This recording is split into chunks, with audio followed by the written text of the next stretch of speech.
Welcome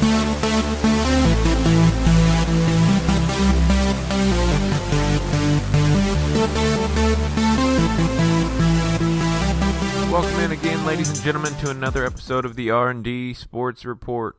My name is Dishmond, and I'm all alone this time.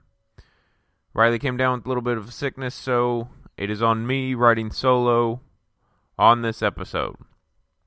So you'll get to hear more of me talk, which is not something that you're unfamiliar with, as on a lot of the episodes I dominate a lot of the conversation.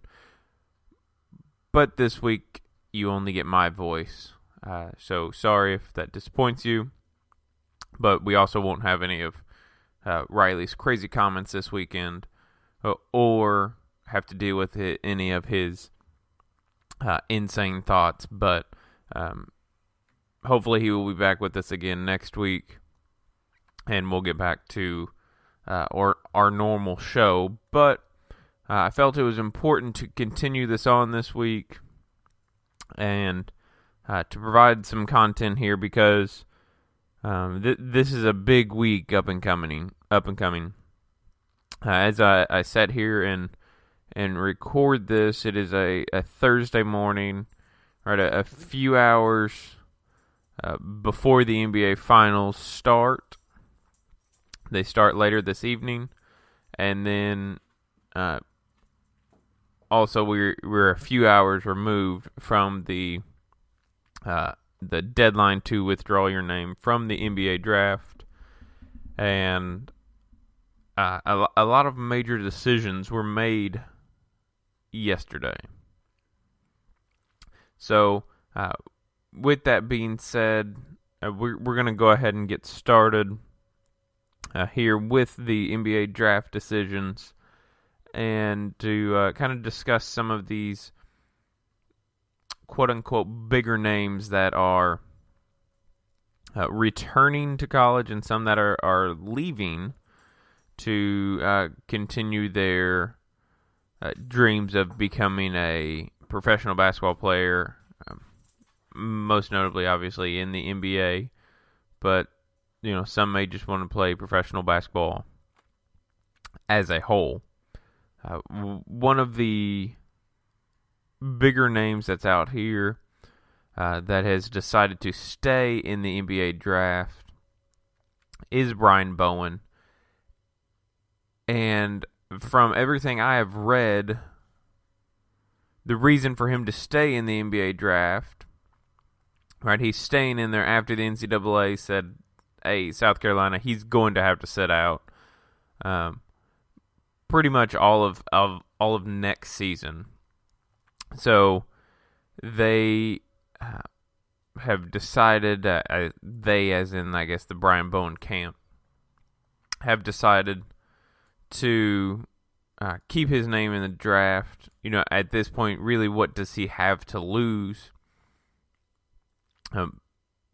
Besides his college eligibility, and it didn't look like that was going to come easy for him. And if you're wondering and don't remember who Brian Bowen is, he was a 5-star recruit that ended up at U of L, and he ended up being ineligible due to the FBI scandal and all of the reports of his parents taking money for his recruitment. This is also the same scandal in which ended up having U of L fire their head coach, Rick Pitino, and ended up being their AD as well. But I think it's interesting here that really he wasn't even seen as being a one-and-done person, even going to U of L. Most thought he might be two and done. But really here he has no option other than to go. And, with that, that's his real option. It wasn't necessarily that he wanted to stay in. because he thought he could make it to the NBA. It was more the NCAA factor, and I can't say here I necessarily blame him if you know that you're going to be ineligible for the upcoming season at minimum, right? Then it's kind of, well, why don't I try to get my pro career started, whether it's here in the NBA or overseas? Just because you don't make it in the NBA doesn't mean you can't make a good living overseas, and it may be one of the things where he goes and he plays in the G League, for a year or two, gets him a two-way contract, or goes overseas, for a season or two, and comes back to the NBA after having refined his skills, what he would have done in college, but was unable to due to the money being taken for his recruitment for his services to these colleges and universities. But that's kind of one of the bigger names. We found out, I believe it was late Monday night, maybe on Tuesday, that Dante DiVincenzo was staying in the NBA draft. I guess that would be the other big name in terms of draft decisions happening, that he's staying in the NBA draft, kind of riding that wave of a hot streak there in regards to his draft status being pushed, his name being more in the forefront of people's minds after that 31-point outburst, if you will, at the NCAA championship game. The sixth man of the year for Villanova, and comes off the bench, and Villanova they'll end up losing 4 people off of that national championship team, with Dante DiVincenzo has kind of rocketed up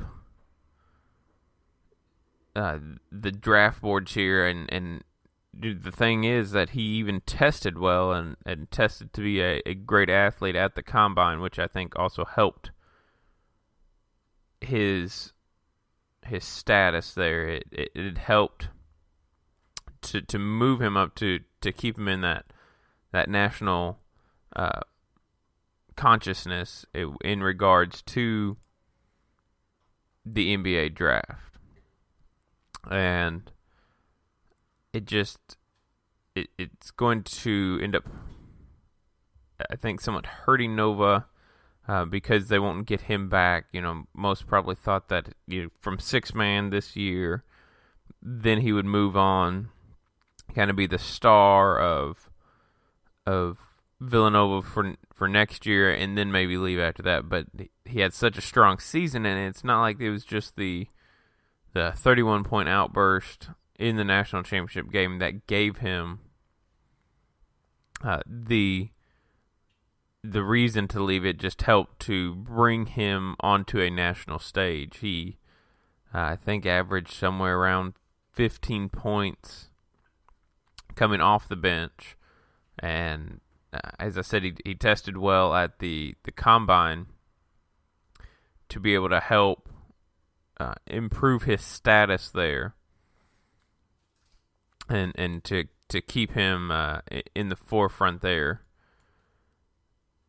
and to it only aided him, the wingspan that tested, and the athletic ability that he tested, the vertical. He has the highest standing leap at the vertical. He was tied for the top max vertical. So something that you may not think of just looking at him, that he would be as athletic as he is, and stuff that would only come out when he would go to the combine. But for Villanova, they're losing a lot of talent from last year's national championship team. They're losing Dante DiVincenzo. They're losing Mikal Bridges, Jalen Brunson, and then they are also losing Mari Spellman. He has decided as well to keep his name in the NBA draft. And for some of these guys, a lot of them I saw where a lot wanted a first round guarantee, which is hard to do. It's hard to give that first round guarantee because you don't know where someone's going to slot. Right? You don't know who's going to be available when those later teams pick. Now if someone said, well, you're probably a lottery pick, that seems like a safe thing to do to go, because even if you slip, you're probably later in the first round. Well, if you end up later in the first round, then you end up on a better overall team, theoretically, because of that draft positioning, going by records once you get past the lottery. Once you get past the draft lottery there, you're on better teams. That's why, the Spurs are, when they bring people in, you don't always see them right off the bat, but they have time to grow and to develop. They have that luxury to develop their players and not have to force them onto the court immediately. So if you're in that back half of the draft and you're smart with your picks, right, that can only serve to aid your development, your growth, your continued success down the road. You look at what the Warriors did, right? You can learn a lot and you can grow a lot from the NBA draft.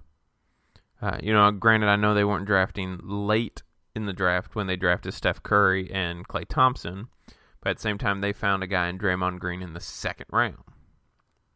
So there's a lot of talent that is out there when it comes to the NBA draft in these later picks in the second round.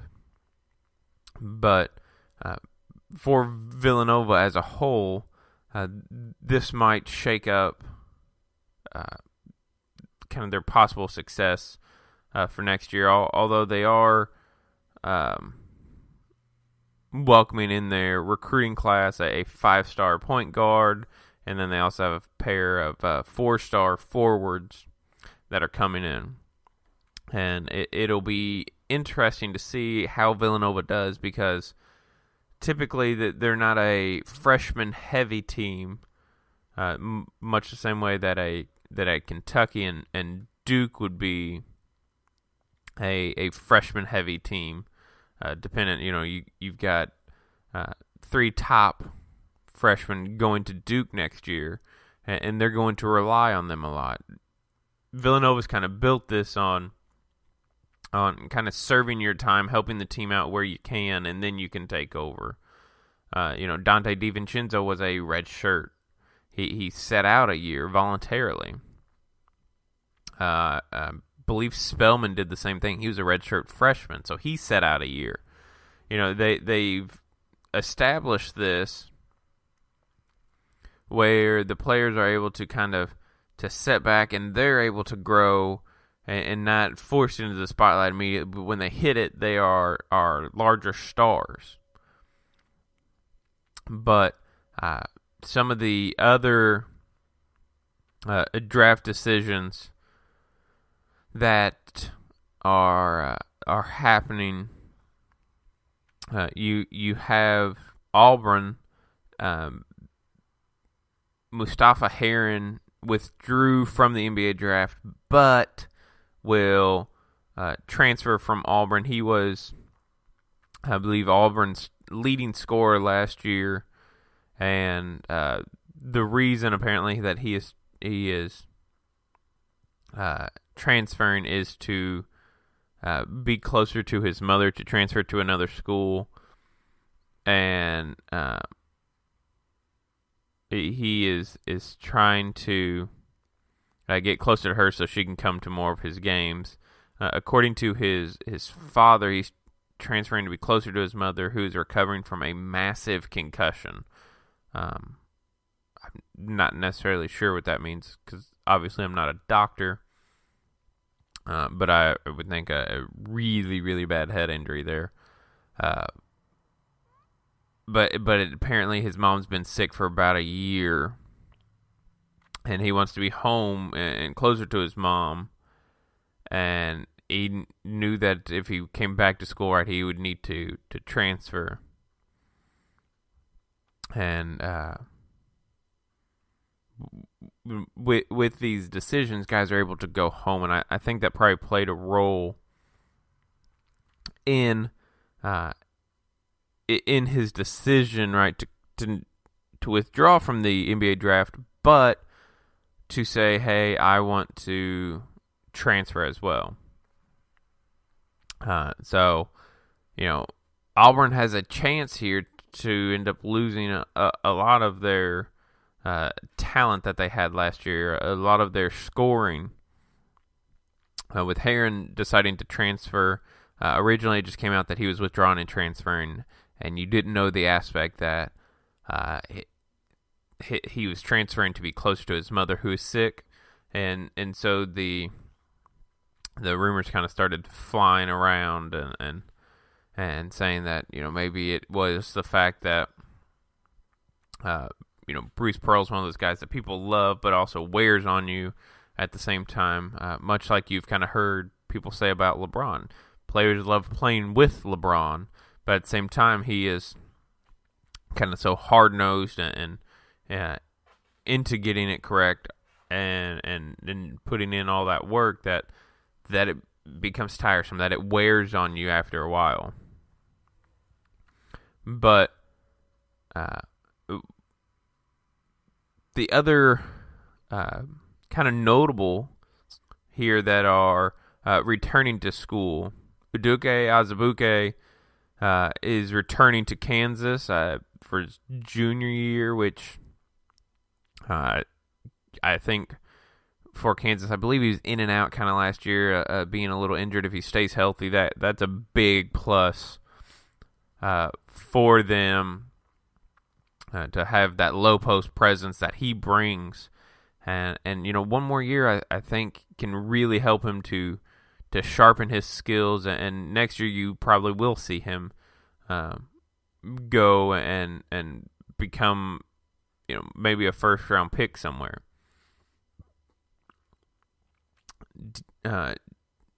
Deontay Porter is returning to Missouri.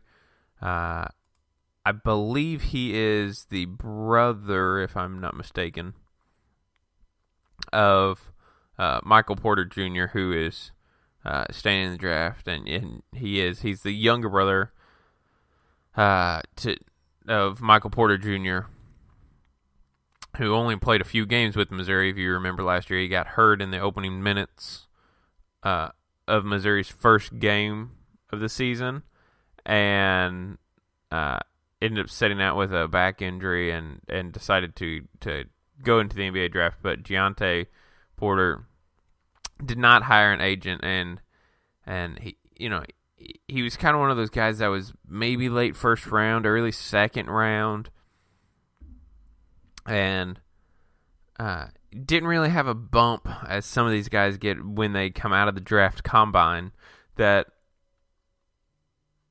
probably led to his decision to come back. If you're not really getting a big bump after the draft combine, it's kind of hard to keep your name up there, and and that's the thing with a lot of these players.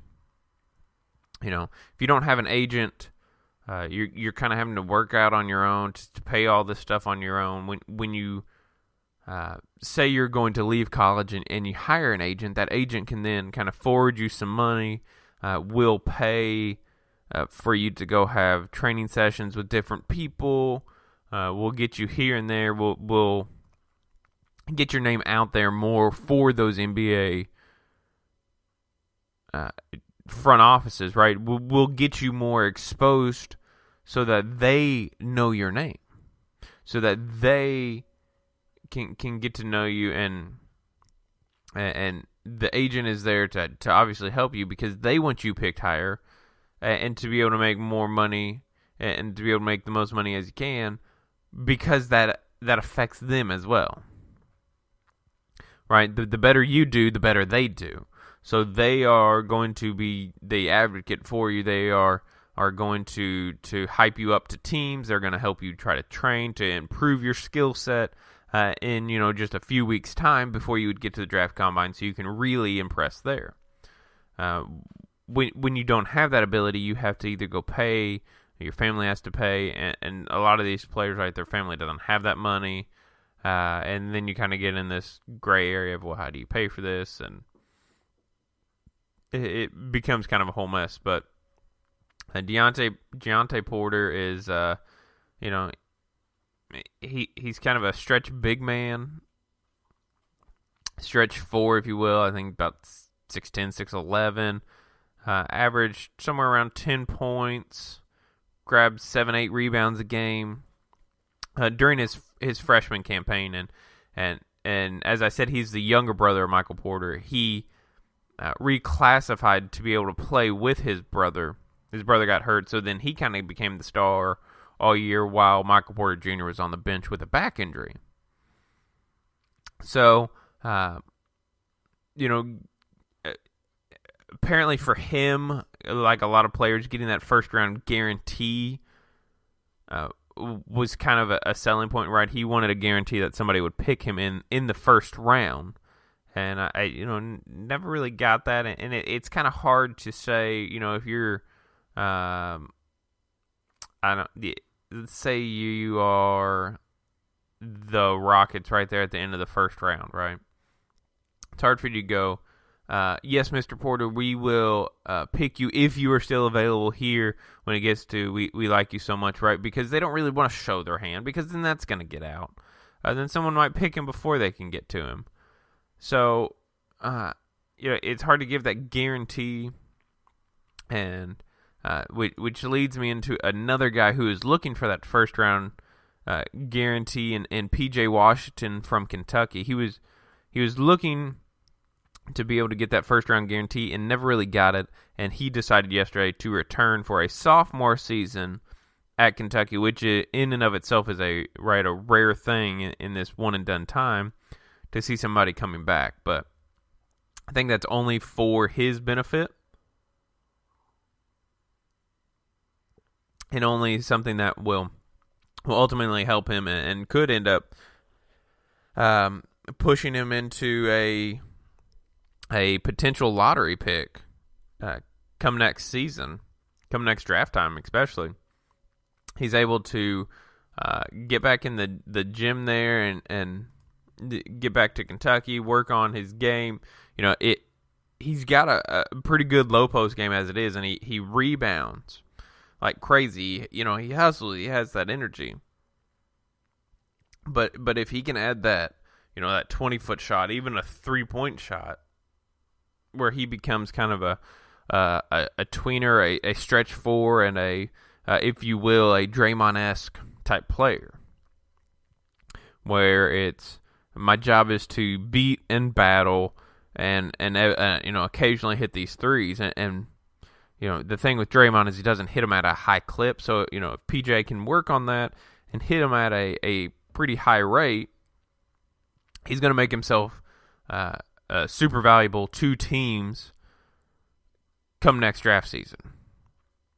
While we're here at Kentucky, they had 2 other players to decide, Wenyen Gabriel and Jared Vanderbilt, both of which have decided to leave their names in the NBA draft. For Wenyen Gabriel, this is the ability to recognize a dream. He had spent 2 seasons at Kentucky, maybe not quite ready for the NBA draft, but coming back next year with some of the talent, with P.J. Washington coming back, and with another possible player coming in, and we'll get to that in a moment, that it just maybe seemed like not enough playing time there for him. But at the same time, right, he was kind of that fringe type player I think a lot of his workouts had gone well. While at Kentucky, he shot the 3-point shot around 40% or so. He's a big man, very lean, very, very lanky, and that could help him to maybe get like a second-round pick. He's definitely not a first-round pick, but at the same time, it was one of those things. Do I come back? He was set to graduate. He would have graduated his junior year, and he was all set to graduate next year. So it was, do I come back, finish my degree, and then go pro next year? Because that was really kind of the option. Or do I go and try to start earning some money for my family, who could really use the money? And for him, I think he kind of chose that route to go, whether it's to go pro or whatever, to earn that money for his family, to try and get some extra money for them coming in. He may be one of these guys in a couple years. You never know that has this impact because he can shoot the three and he can play defense. His defense isn't necessarily top notch, but he's not also terrible at playing defense. He can defend. He can jump and block shots. So, he may end up being one of these kind of tweener stretch four type people that's able to make it on his ability to shoot the three and to play defense. But excuse me. With that leads into Jared Vanderbilt. And I think for Jared Vanderbilt's draft decision here, it was a matter of, do I come back and hope I'm healthy at Kentucky? Because if I get injured again, and especially if it's around his foot where he's had so many problems before, that's probably going to spell the end of his college career, but definitely would probably spell the end of his ability to play at the professional ranks. NBA teams, they get a little uneasy when you've had so many injuries around the foot area, and we kind of learned this with a guy like a Sam Bowie, picked ahead of Michael Jordan in the draft, but had some foot issues. Ironically, when he was at Kentucky, Sam Bowie's problem was he didn't tell anybody about the foot issues. The foot issues got worse, and ultimately led to him not being able to have as productive of a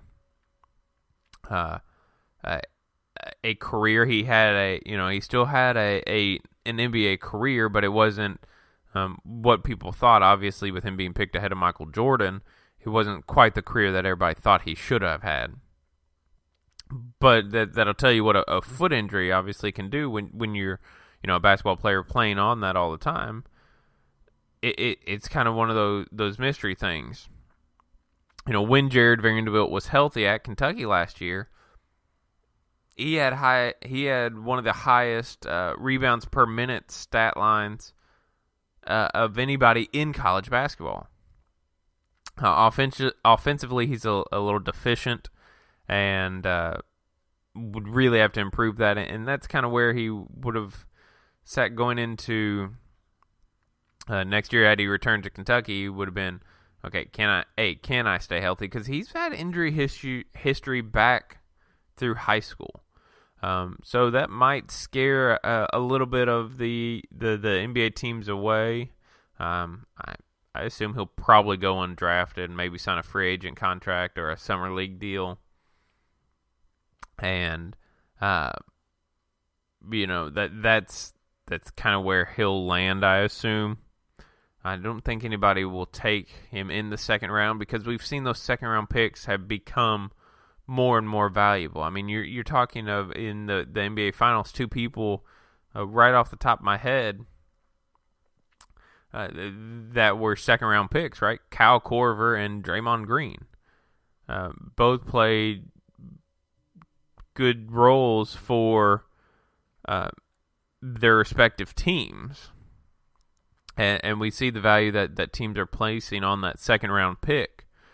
But lastly here, with some of the ones deciding to come back are the Martin twins for Nevada.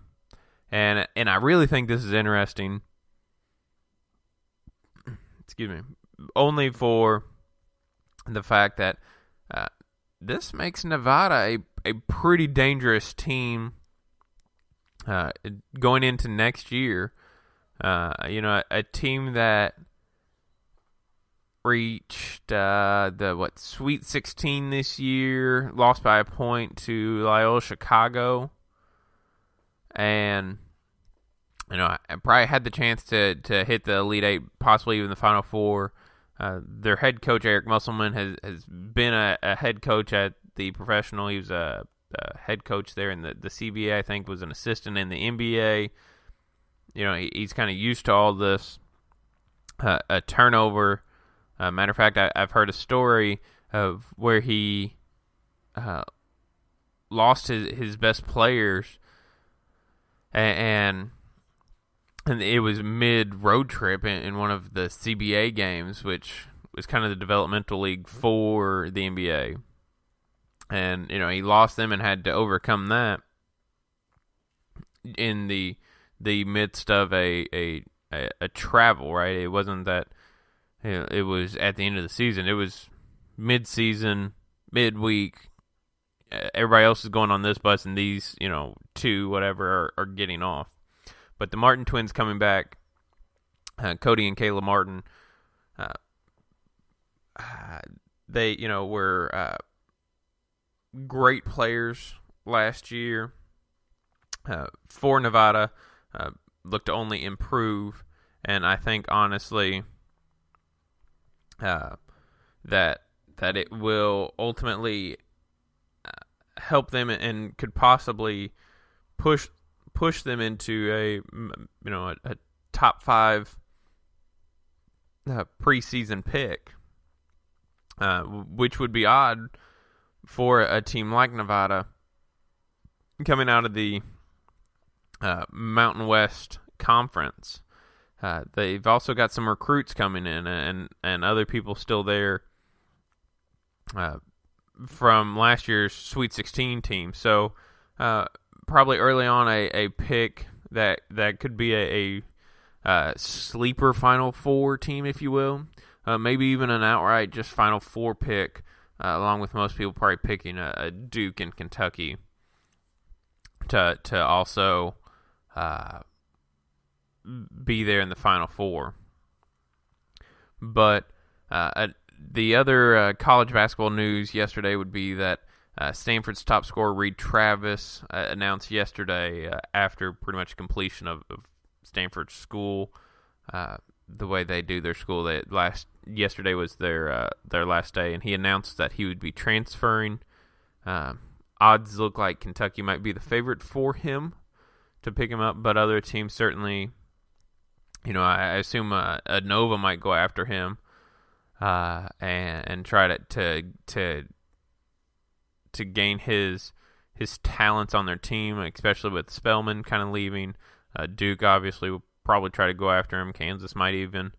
So he's going to have plenty of suitors and pretty much be able to go wherever he wants. But with two players like Winion and Jared Vanderbilt going, that opens up a door for him to be able to be that low post presence, and would honestly give Kentucky something that they don't get a lot of right now, which is that senior leadership. He's able to transfer out for this one last season using the grad transfer rules and be eligible to play right away, to immediately play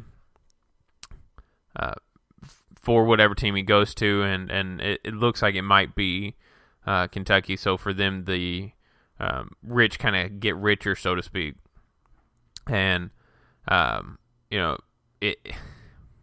it's one of those things that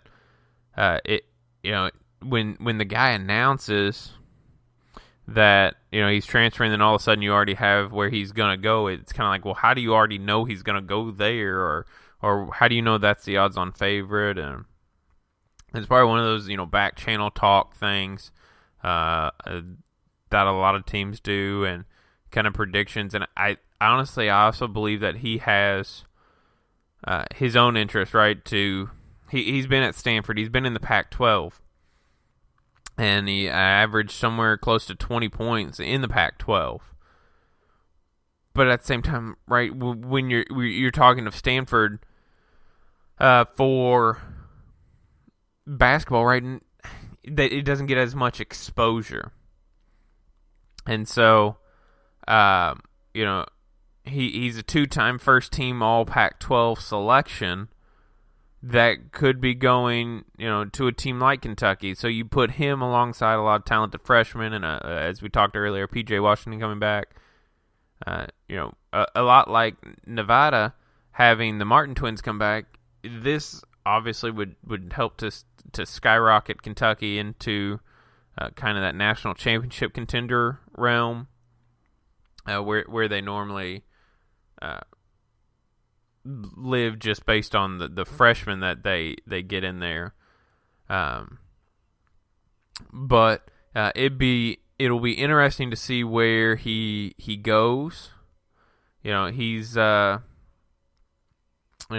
he's a kind of a somewhere right around a 20-10 kind of guy, 20-9, 20 points, 9 rebounds or so a game. And he's one of those players, obviously, he's smart because he's going to Stanford. So that basketball IQ is probably extremely high.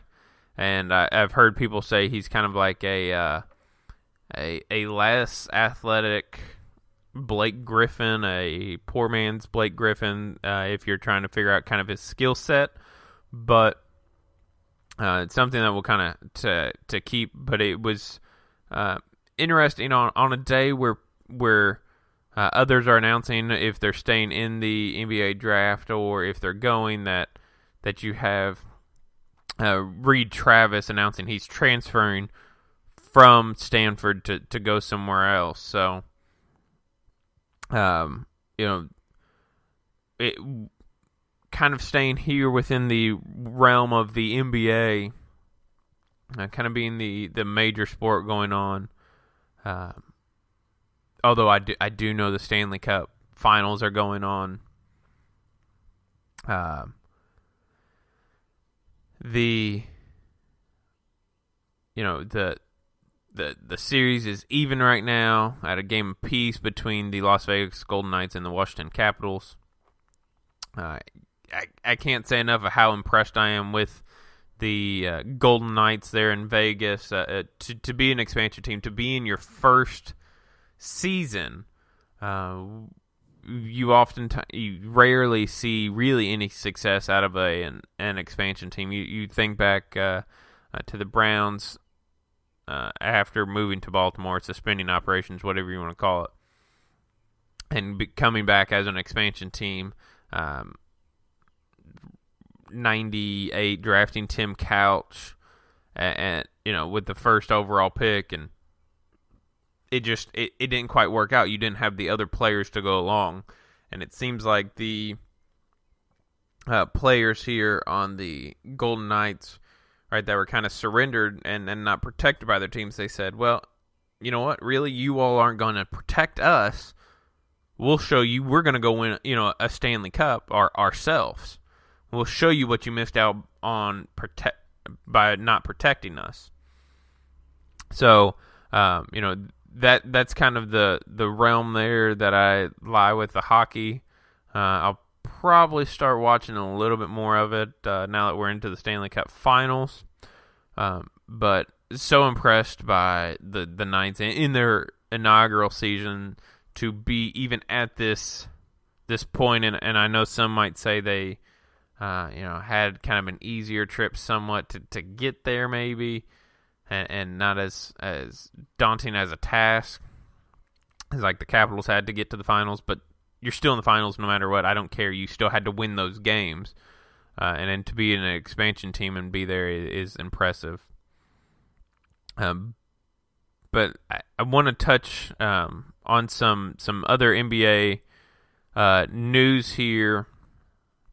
Looking like Gordon Hayward is becoming closer and closer to being able to be back on the court. He had some pins removed and is scheduled right now and appears to be healthy enough to be ready when training camp comes along. Comes out that obviously LeBron confirmed that he asked the Cavs not to trade Kyrie, right, to try and work it out between them. Might have also been the thing that LeBron maybe knew he was leaving Cleveland, so he just wanted Kyrie for another year, and then it could be Kyrie's team again in Cleveland. Also, in the kind of that same interview, I believe it was with Rachel Nichols from ESPN, that LeBron started to lose faith in the Cavs making the playoffs. That had been during that rough stretch in December, January timeframe, where they just stunk it up. Even LeBron was kind of playing bad during that time frame. And, I think it's one of those things that, how could you not lose faith, right? Especially when you're just losing and losing and losing. It's hard not to lose faith. And for a lot of us, when stuff like that just keeps getting you down, you lose faith in even yourself. They make, the trade. And originally the trade looks really good to get all that talent. LeBron said famously that they had an effing squad now. But then it kind of waned there. And I will say, not going to go too heavy right now into the NBA Finals. But to me, it's impressive that they're there to what they've overcome all season. But really, the big NBA news yesterday was the 76ers and more accurately, Brian Colangelo, I believe he's the president of basketball operations there, for the 76ers, president, GM, something like that. But he is the president of basketball operations for the 76ers. And that news came out, but real quick, some of the Pistons head coaching search, some of the news somewhat around that they would be looking at Kenny Smith there from the TNT analyst that you might know, to interview for the head coaching job. I don't. Part of me is one of those things like I just don't understand it. A guy like Steve Kerr going from analyst role, also former player, yes, going from analyst role to the head coaching job there at Golden State, I think is a little different because look what he walked into. A great team there in Golden State. Juwan Howard, assistant coach for the Heat, also to be interviewed by the Pistons for their head coaching job. And then, Dwayne Casey, the former Raptors head coach, also is to be interviewed. And so it'll be interesting to see where the Pistons go in terms of their head coaching search. Do they go with a guy like a Kenny Smith and hope they can strike gold? I guess as if you want to say the Warriors struck gold with Steve Kerr. So, be interesting to see there what they can do. But back to this Brian Colangelo thing. The Ringer put out a story that they kind of looked into these 5 Twitter accounts, 5 egg accounts, if you will, right? They have the little egg on Twitter as their avatar. And it was Brian Dietrich of The Ringer, right? He put out the story. And kind of somewhat linking it here to Brian Colangelo, more because of who, there were 5 accounts, the secret Twitter accounts, also known as burner accounts, as people will use. We've seen people like Kevin Durant, right, get in trouble for using a burner account to defend himself. You use a fake setup and you use it to kind of defend yourself or to get your point across. When you're someone like a Kevin Durant, you use a burner account to kind of defend your play or whatever, defend your integrity. And Brian Colangelo is not necessarily accused, but it kind of links to him in the sense of what these burner accounts are putting out. They've found out, looking through this, that they all follow the same people.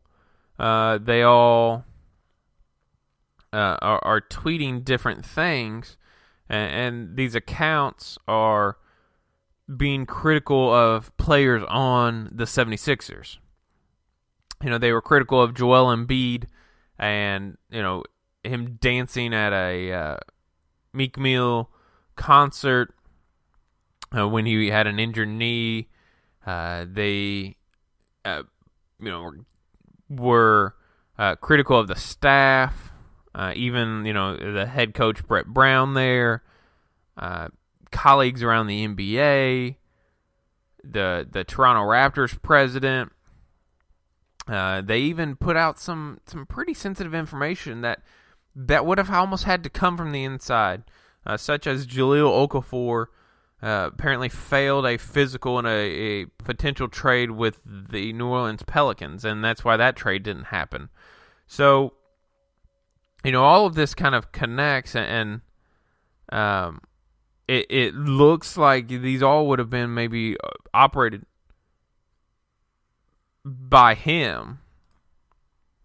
And the question is it him? It comes from his son, because some of the people that they were following on these burner accounts, right, were teammates of his sons there in college. So, he would obviously have the access to this inside information through his father.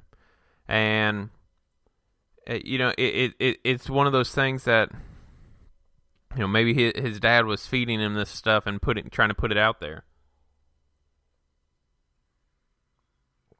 But, sorry, I had to get a drink there. The thing that just makes this all look suspicious is all that information that comes out. And, Brian Colangelo provided a statement to the Ringer, which he said that, one of the 5 accounts were his, and it was the one that obviously never tweeted, which seems real convenient to be like, one of these is one of these accounts. It's mine, but it's that one that does nothing, right? And he said he kind of used it to monitor the league scope, things going around the league, things that his players are doing, kind of like that. And some of these accounts, it was like Philly 1 2 3 4 5 6 7 was, I think, the account he said he did operate, but it's gone down such a rabbit hole with this that if these are found out to be his Twitter accounts, and I don't know how we would necessarily find out without his admitting them, or someone being able to maybe hack it or something and find out that it is his. but that that's potential for loss of job right there. That's potential, especially if it is him operating. I think it gets into a little more gray area though. If it's his son, if as some have maybe claimed, maybe it's his wife. Some people went digging through Twitter and such, and think they may have found out that maybe it's his wife. So if it's his wife, do you fire him still? I think that has to almost be a possibility, though, if you're feeding information to trash your players intentionally. They found, some people went digging and found out that 3 of these burner accounts, he has, so there's 5. Brian Colangelo said he had 1, and that 3 of the burner accounts almost certainly linked to his wife, for the fact that her phone number ends in 91. So, her phone number being linked to these accounts, then you almost certainly have her doing it. So, do you fire him because of maybe stuff she did? I think you would have to prove that he fed her this information, that he was helping her, that this wasn't an act of her own. But we've also seen in the past with even professional players, right, what your wife, your girlfriend says can hurt you in the end if she's talking against people you work for, people you work with. So it'll be interesting to see where the story exactly goes with these burner accounts, because if she has 3 of the accounts and he has 1, maybe son has the other one. Would also make sense as to why these accounts, right, would be following like his son's friends and son's other players that are on his son's college basketball team. Would kind of connect those dots there if it is in fact his wife.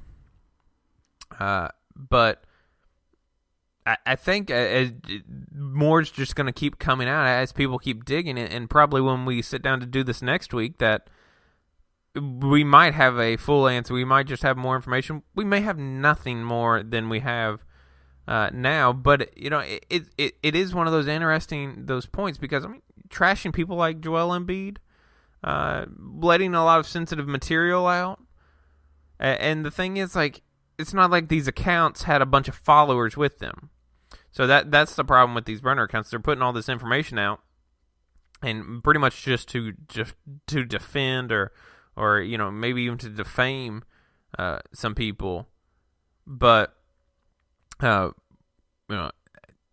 of rambling a little bit more here on this, but it will be interesting, as I've said, to see where this goes. Does he lose his job because of this? But lastly here, something I want to touch on is the NBA Finals. For a history-setting time, we have the Warriors, Cavs, 4 years in a row. Here is, where I wish Riley were able to join me here this week, because I know he has strong opinions about this. He hates seeing this 4 years in a row. He wants something different, as he said on past episodes. And I agree with him, but at the same time, I look at this and I go, well, yes, something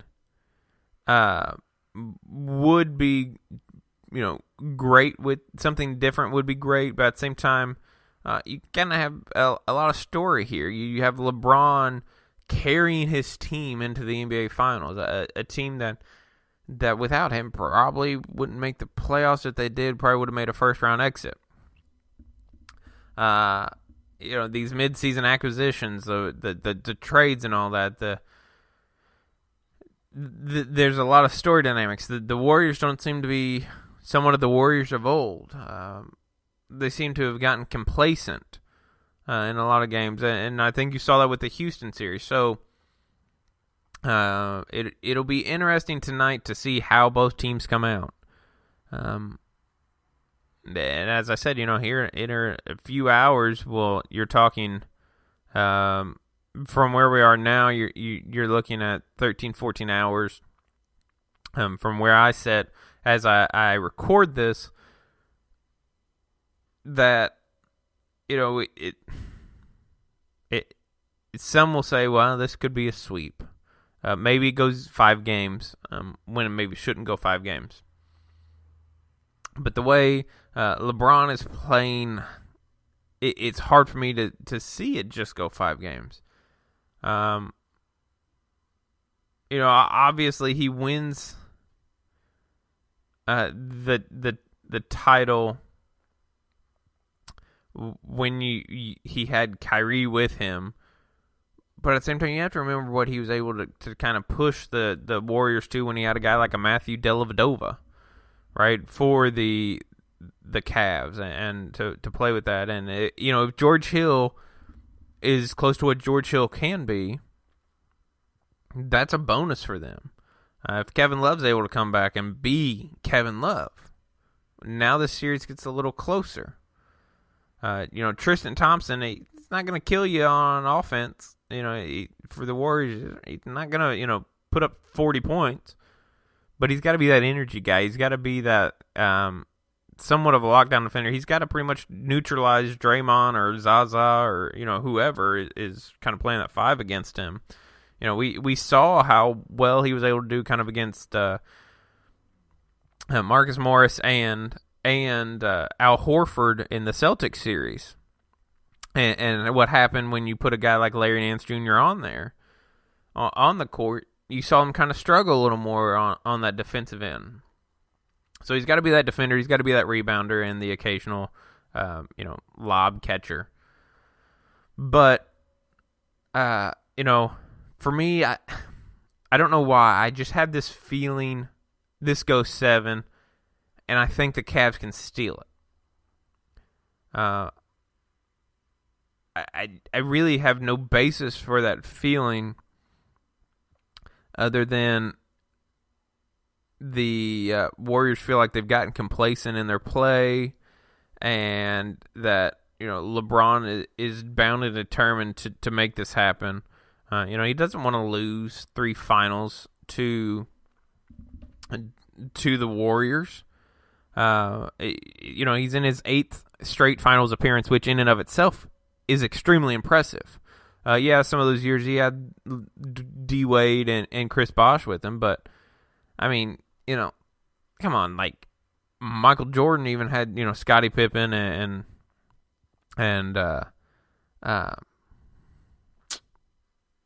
Dennis Rodman with him, and so Kobe had Shaq with him, and even Robert Horry and Derek Fisher. So it's not like they were empty-handed either going into these games. But it was interesting to me. ESPN put up a thing comparing the finals appearances by Michael Jordan and LeBron James. Michael Jordan had 6 appearances. LeBron's now in his 9th appearance. And it put that series underdogs and series favorites as an overall kind of as a somewhat of a betting thing, but the Michael Jordan was never an underdog in any of those series. He was always the favorite. LeBron James has been an underdog 7 times and a favorite twice. And let me remind you, yes, 3 rings. The 2 times were with the Heat, I can only assume. So every time he's been in the finals in Cleveland, he's been the underdog. Obviously, being here 4 of those times are going to be probably with the Warriors. And another time probably the Spurs, I'm going to guess, maybe, when he was down with the Heat. But you look at this and you go, and not to get into a Michael Jordan, LeBron James debate, but Michael Jordan was never an underdog in the finals, and it shows. He won 6 of them. LeBron has been a favorite twice, but he's won 3 championships. And, there's probably not a whole lot to the underdog favorite discussion, but I think there is something. I think the Cavs maybe come into this series with the Warriors with a chip on their shoulder and looking to play kind of that underdog role. And LeBron looks to carry his team and to add to his legacy by getting this team a championship. Obviously he wanted Kyrie to stay, and it would have been a little easier for him to try to get that championship. But I think we'll kind of learn more how the series kind of will go after Game 1. I never thought the Houston series would go to 7 games with the Warriors. But I saw them play lackadaisical a lot. I did think the Celtics-Cavs series would go, 6-7 games, only for the fact that Boston's got a lot of young talent, and I think also in that Game 7, you kind of saw them somewhat fold up. A guy like a Terry Rozier who'd been on fire goes 0 for 10 from three-point range and kind of tightens up. Maybe some of that had to do with him trying to dunk on LeBron and getting blocked. But then you have a guy like Jason Tatum, who is, throwing him down over LeBron, which I have some opinions on, but we won't really get into. LeBron coming off a pick and not necessarily kind of square up with him like Terry Rozier did, but Jason Tatum kind of going away from LeBron, but still dunking on him nonetheless, and impressive. Even bumps him afterwards with a little taunt. But, for Boston, the future looks bright. If you can get a healthy Kyrie and a healthy Gordon Hayward, that future is so bright for Boston with those players. The interesting thing to see will be to see if Boston gets rid of any of these assets. What do they do with Marcus Smart, who's a restricted free agent this year? Do they try to trade a guy like Terry Rozier to get some assets out of him? What's going to happen with them? But as far as the NBA Finals go, it will be interesting to see if the Cavs can give anything here to the Warriors, if they are able to hang around at all. Can they steal a game out in Oakland? Obviously they're going to have to if they have any chance at winning this series at all. When it goes back to Cleveland, is it 1-1? Is it 2-0 Warriors? Heck, is it 2-0 Cavs? It probably all depends on the intensity at which the Warriors play. You saw when they kind of played lackadaisical, they weren't secure with the ball, they turned it over a bunch against Houston, that it becomes a closer game for them. It becomes a closer game for other teams, and that's, I think, part of the reason Houston was able to push them to 7 games. But with all that said, it kind of we'll be able to review a few games by the time next week happens, and have a better idea how this series will play out. But I want to say I appreciate everybody listening to this, and if you could to do us a favor, to help us out a little bit, if you've enjoyed this at all, even if you haven't, if you could just help us out real quick. And go over to iTunes or wherever you subscribe, whether it's Stitcher, iHeartRadio, working on trying to get it on Spotify. But if it's through Spreaker, whatever it might be, wherever you listen, if you can go and not only subscribe to it to help us out, but especially if you're in iTunes, go over, hit the subscribe button, and leave us a review. Hit the 5-star for us. That would greatly help us and help us to climb through the iTunes charts. But then you can also interact with us. I'm on Twitter at @dish_RD Sports. You can find Riley on Twitter as well, and wish him get well wishes at Riley. It's RYLEE_RD Sports. You can follow the podcast on Twitter and podcast page on Twitter and Facebook. Either one of them you can search at R&D Sports Report.